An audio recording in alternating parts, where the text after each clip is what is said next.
માંગરોળ તાલુકા કોંગ્રેસ સમિતિના પ્રમુખ શામજીભાઈ એસ ચૌધરીએ ગુજરાત રાજ્યના રાજ્યપાલને આવેદનપત્ર આપ્યું। આવેદનપત્રમાં ઇફકો એનપીકે રાસાયણિક ખાતરના ભાવ વધારા સામે રોષ વ્યક્ત કરવામાં આવ્યો। માંગરોળ તાલુકા કોંગ્રેસ સમિતિના પ્રમુખ શામજીભાઈ એસ ચૌધરીએ ગુજરાત રાજ્યના રાજ્યપાલને આવેદનપત્ર પાઠવ્યું। આવેદનપત્રમાં ઇફકો એનપીકે રાસાયણિક ખાતરના ભાવ વધારા સામે રોષ વ્યક્ત કરવામાં આવ્યો। આવેદનપત્રમાં જણાવ્યા અનુસાર દક્ષિણ ગુજરાતના ખેડૂતો માટે આ ચોમાસુ વાવેતર માટે અનુકૂળ રહ્યું નથી। આવા સમયે રાસાયણિક ખાતર એનપીકેની 50 કિલોની બેગ દીઠ ₹130નો વધારો કરી 1850 કરી દેવામાં આવ્યા। ભાવ વધારાના કારણે ખરીફ પાકના વાવેતર સમયે ખેડૂતોની આર્થિક સ્થિતિ કફોડી બની છે। આવેદનપત્રમાં ઉલ્લેખ કરવામાં આવ્યો છે કે કેન્દ્ર અને ગુજરાત સરકાર છેલ્લા 5 વર્ષથી ખેડૂતોની આવક બમણી કરવાનું અને સમૃદ્ધ ખેડૂત સમૃદ્ધ ગુજરાતના સૂત્રો પોકારી રહી છે, પરંતુ વાસ્તવિક હકીકતમાં બધી વાતો પોકળ સાબિત થઈ છે। ખેડૂતોની આર્થિક સ્થિતિ દિવસે ને દિવસે કફોડી બનતી જાય છે। આવેદનપત્રમાં જણાવ્યું કે છેલ્લા 6 મહિનામાં રાસાયણિક ખાતરના ભાવમાં ₹700નો વધારો થયો છે। તાજેતરમાં થયેલો ₹130 પ્રતિ બેગનો વધારો ખેડૂતો માટે પડતા પર પાટું સમાન છે। આ ભાવ વધારો તાત્કાલિક ધોરણે પાછો ખેંચવા માંગણી કરવામાં આવે। કાર્યક્રમમાં સુરત જિલ્લા કોંગ્રેસ સમિતિ તથા તાલુકાના કોંગ્રેસ સમિતિના કાર્યકરો ઉપસ્થિત રહ્યા હતા। દિલીપ પરમાર, મહામંત્રી માંગરોળ તાલુકા કોંગ્રેસ સમિતિ।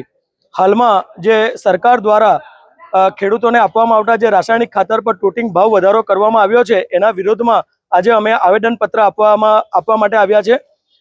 ભારત એક કૃષિ પ્રધાન દેશ છે। એક બાજુ સરકાર કિસાન સન્માન નિધિ આપીને ખેડૂતોની આર્થિક પરિસ્થિતિ સુધારવાની વાત કરે છે, અને બીજી બાજુ રાસાયણિક ખાતર હોય, જંતુનાશક દવા હોય કે બીજ હોય, એના પર ભાવ વધારો કરીને ખેડૂતોની કમર તોડી નાખે છે અને રાસાયણિક ખાતરની કૃત્રિમ અછત ઊભી કરવામાં આવે છે।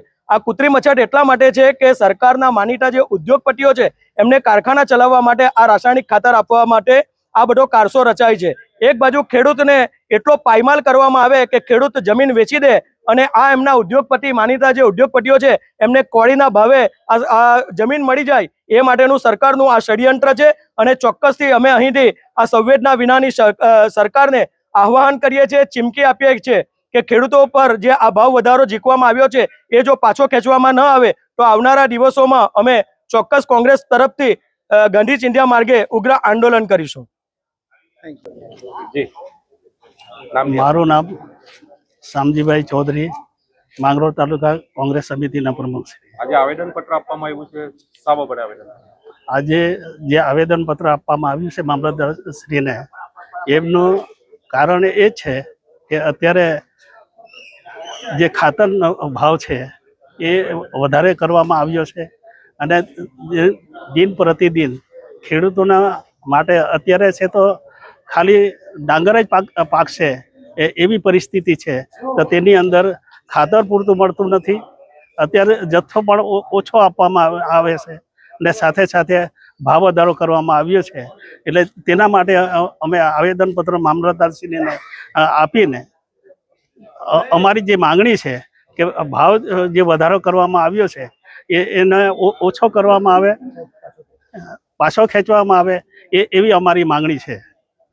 ખાતરની અછત પણ છે, શું કે ખાતરની અછત આ લોકોએ માંગણી કરી છે, તે છતાં ઓછા પ્રમાણમાં મોકલવામાં આવે છે અને ખેડૂતોને જે માંગણી છે ને માંગણી પૂરી કરી શકતા નથી, કારણ કે ગોડાઉનની અંદર ખાતર જ નથી, તો કઈ રીતે ખેડૂતોને પહોંચાડી શકે?